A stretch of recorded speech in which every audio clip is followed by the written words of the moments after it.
Salut les amis de Rive 54, salut les randonneuses, salut les randonneurs. On avait tellement apprécié il y a une quinzaine de jours la région de la Sarre en partant de ses sources et de la rencontre entre les deux Sarres à Hermelange qu'on est redescendu un peu plus bas maintenant et on est maintenant situé au niveau de Sarralbe. Mais par contre là on est en Moselle, on n'est plus en Alsace, hein. On était dans le Bas-Rhin quand on était à la Sarre-Union, maintenant on est en Moselle. Derrière moi, donc c'est la fameuse église Saint-Martin et la porte d'Albe. En 718, Sarralbe s'appelait Albe. Donc en 1807, les salines s'implantent sur le gisement souterrain de sel de la ville. Et dès 1934, elle redevient une ville de garnison qui s'inscrit dans le dispositif de la ligne Maginot Aquatique. Voilà, et vous voyez que là aussi, un jour, on vous emmènera sur la ligne Maginot Aquatique parce qu'il y a des belles choses à découvrir dans cette ligne Maginot. Elle est magnifique, cette église Saint-Martin. Nous sommes donc devant l'église Saint-Martin de Sarralbe. Alors regardez la dimension de ces flèches, elles montent à plus de 70 mètres de hauteur. C'est vraiment une architecture un peu spéciale. C'est magnifique, c'est très très belle. Et la porte d'Albe, je pense qu'elle est sur ma gauche. Ça doit être la porte d'Albe, ancien nom de la ville de Sarralbe. Pour une des rares fois, quand on s'approche d'église, on a la possibilité de rentrer dans l'église. C'est plutôt rare, on a fait plusieurs églises et c'est souvent fermé pour cause juste. Mais bon, celle-ci est ouverte. Alors c'est une nef absolument magnifique. L'église Saint-Martin de Sarralbe mérite vraiment le fait d'être visitée. Alors derrière nous, un orgue monumental avec une rosace en vitraux, c'est vraiment pareil, c'est très très joli. Elle est belle cette église.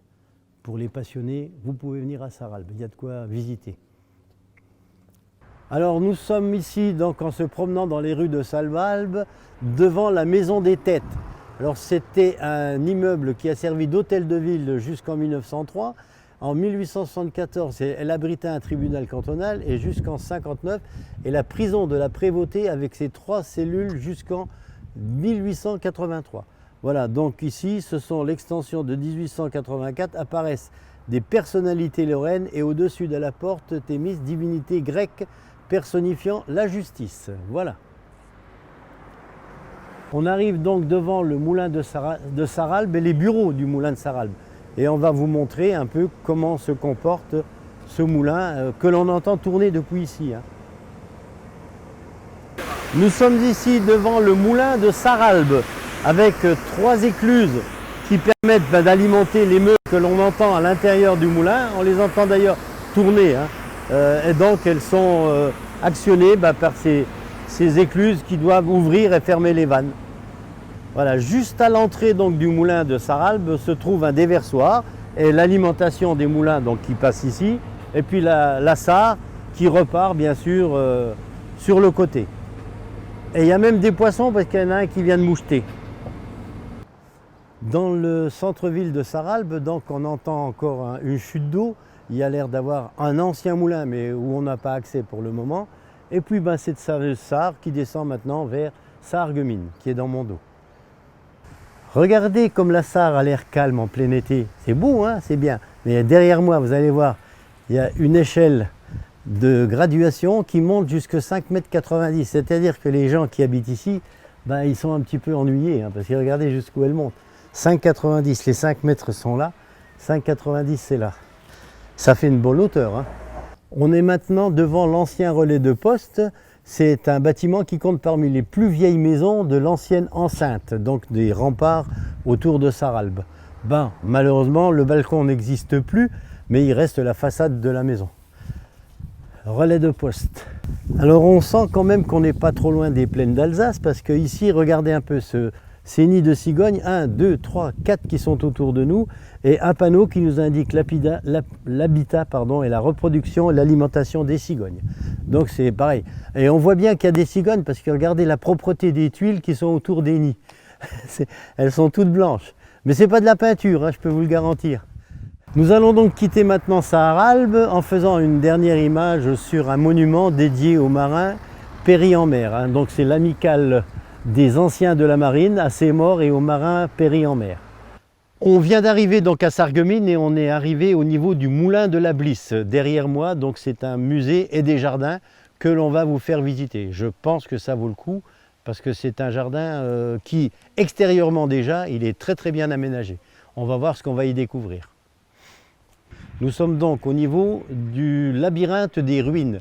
Alors le labyrinthe des ruines parce que bien sûr c'était là que dans le temps on faisait toutes les fabrications de la faïence de Sarreguemines. Parce que c'est très renommé au niveau des faïenceries de Sarreguemines, c'était une époque très importante. D'ailleurs, pour vous donner un exemple, elle a été mise en service en 1790 et elle s'est seulement arrêtée en 2007. Donc ça veut dire que les faïences de Sarreguemines sont très renommées. Et on est bien dans un labyrinthe, hein, ça c'est vrai, hein, Romain? Alors on est devant donc une cheminée d'usine, de la chaudière d'une machine à vapeur de 15 chevaux utilisée pour actionner les patouillards et les pompes à filtre de presse. Eh ben, avec ça, si vous avez compris quelque chose, c'est quand même pas comme la sidérurgie. Hein. Voilà, on est donc dans l'atelier des patouillards. On cherchait à savoir ce qu'étaient des patouillards et les cuves de stockage des pâtes. Alors c'était une quinzaine de patouillards pour le délayage des ardiles et le mélange de matières premières. Dans chacun d'eux, un agitateur formé d'un arbre horizontal armé d'un bras tournant, environ 30 tours par minute. Après délayage, la barbotine était filtrée dans les tamis et s'écoulait dans une cuve de stockage, ensuite injectée dans les filtres presse. Voilà. On en sait plus maintenant quand même. Hein. Tu sais, les émaux de Longwy, ben, ça ressemble un peu. Hein. C'est le même truc, sauf qu'ils n'ont pas de patouillard à Longwy. On traverse ici donc le garage des locotracteurs. Je pense que c'est là qu'arrivaient toutes les matières premières, dont l'argile certainement, pour faire ces fameuses faïenceries. Alors oui, exactement, donc le jardin des faïences et des meules. Donc on est dans le jardin des faïences et voilà, regardez la faïence par terre. T'en veux un bout pour mettre dans ton salon, Romain? Non, ça ira pas. Hein.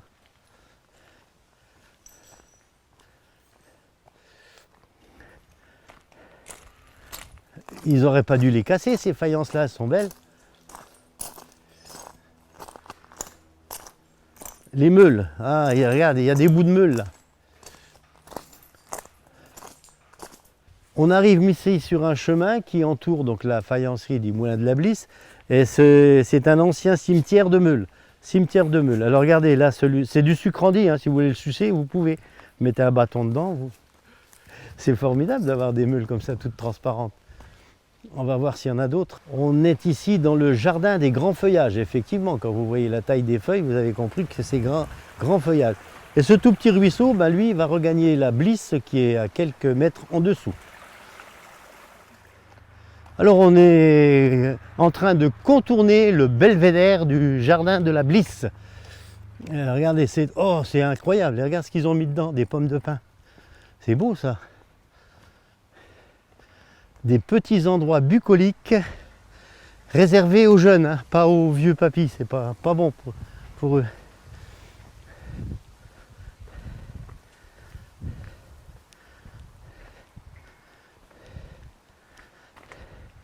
Et ce belvédère, ben regardez, il a été construit avec les anciennes pierres d'argile et de calcaire, pour faire de l'argile bien sûr, et ils ont appelé ça le belvédère.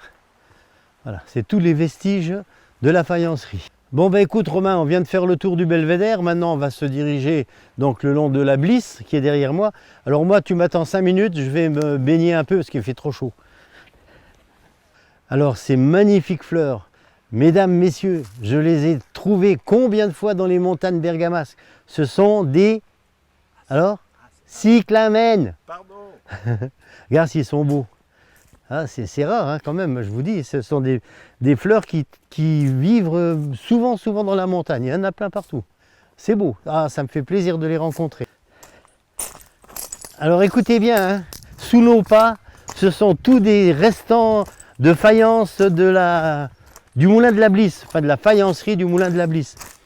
Ça fait du bruit quand même. Hein. On se dirige donc maintenant vers le musée. Et ça, c'est un ancien atelier qui est transformé en atelier de poterie pour les élèves qui viennent un petit peu s'apprendre à bricoler. Voilà, l'atelier de poterie. Devant nous, le musée. On vient de pénétrer donc dans le musée du Moulin de la Blisse avec toutes les faïences qui étaient faites à l'époque. Un exemple ici, le service Aubernais. Quand vous voyez quand même la beauté de ces assiettes et de ces services à gâteaux, c'est quand même quelque chose. Et on l'a arrêté, ben pourquoi? Ben on ne sait pas. Voilà, c'est arrêté, point final.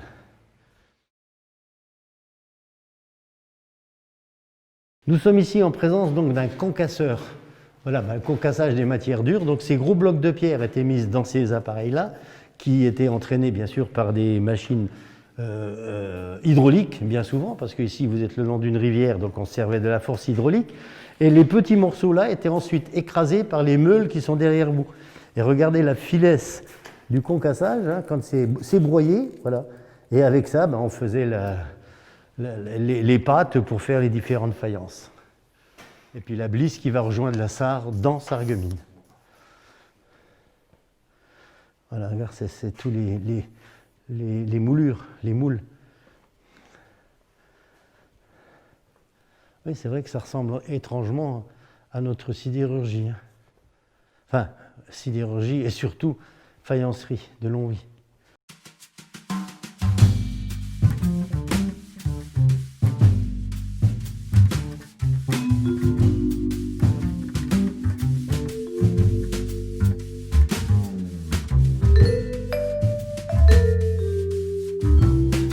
Regardez le travail que pouvaient faire ces hommes et ces femmes à l'intérieur d'une faïencerie. Regardez la beauté des décors. Ça, c'est les faïenceries de Sarreguemines. Magnifique.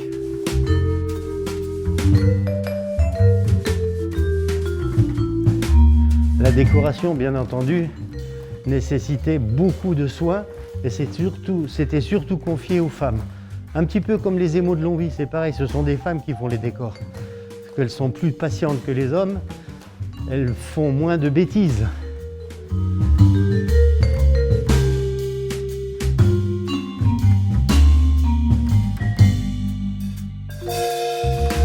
Alors maintenant Romain, tu vas te mettre assis donc, entre les deux barres là, et c'est une chambre photographique de reproduction. Donc tu ne vas pas trop produire, hein, t'inquiète pas, mais c'est pour les décors. C'est incroyable, ça date de je ne sais pas quelle année ces machins-là. Il n'y a pas d'année de machin. Une chambre à reproduire. Chambre photographique de reproduction. C'est inimaginable hein, quand même. Tiens, et là même on peut ressortir par là. Ah ouais, là aussi il y a des...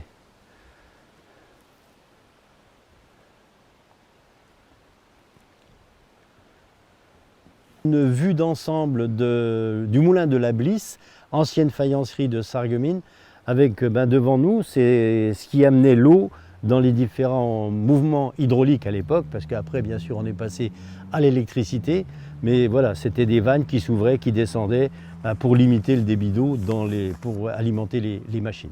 Alors, tout au long de cet auditorium, vous avez des photos représentatives de ce qu'a été le moulin de la Blisse au moment de ça. Regardez, les petits trains qui tractaient les wagonnets chargés de calcaire pour moudre.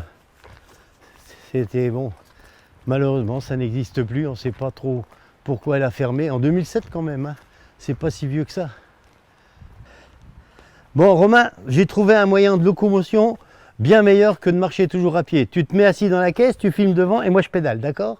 Vous voyez, à l'arrière de la petite fabrique, donc c'est un petit jardin d'enfants avec tous ces merveilleux personnages dessinés contre les murs. C'est beau hein, pour les gamins, regardez un peu. Oh, regarde devant nous, c'est marqué Moulin Blisse. Ça doit être là, on n'a pas dû se tromper, Romain. Voilà, on a traversé un immense parc. On est au niveau du village français, enfin village, petite ville française de Großbliedersdorf. On est en présence d'un panneau indicateur qui nous indique que donc la vallée de la Sarre, l'itinéraire cyclable. On était tout à l'heure à Sarralbe, ici. On est venu à Sarreguemines, ici, le long de la Blisse, avec le moulin de la Blisse qui est là. Et maintenant, on va remonter vers Kleinbiederdorf, qui est allemand, hein, vous êtes ici, et de l'autre côté, Großbiederdorf. Voilà, ça c'est quand même vraiment particulier. Et on va juste vous montrer la séparation de la Sarre allemande d'un côté, donc la rive droite, et la rive gauche qui est française. Voilà donc un panneau qui nous indique que nous sommes bien à Großbiedersdorf. Großbiedersdorf est jumelé avec Kleinblittersdorf qui est en face.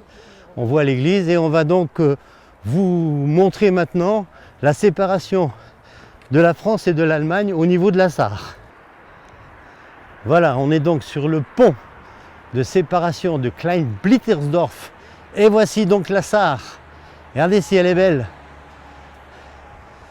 Une magnifique vue sur la Sarre. Donc pour terminer cette émission, à Großbiedersdorf français et la rive droite allemande. Ça c'est l'Allemagne, ici c'est la France. Il y a une église française et une église allemande. Ils ont l'air de se ressembler finalement. Hein, c'est quand même les mêmes. Amis de Rive 54, amis randonneuses et randonneurs, je vous salue en espérant que cette petite balade et cette découverte de la Sarre vous a bien fait plaisir. Maintenant, il est l'heure de remonter chez nous parce qu'on est vraiment fatigué. On a fait des kilomètres et des kilomètres, on n'en peut plus. Au revoir, à la prochaine.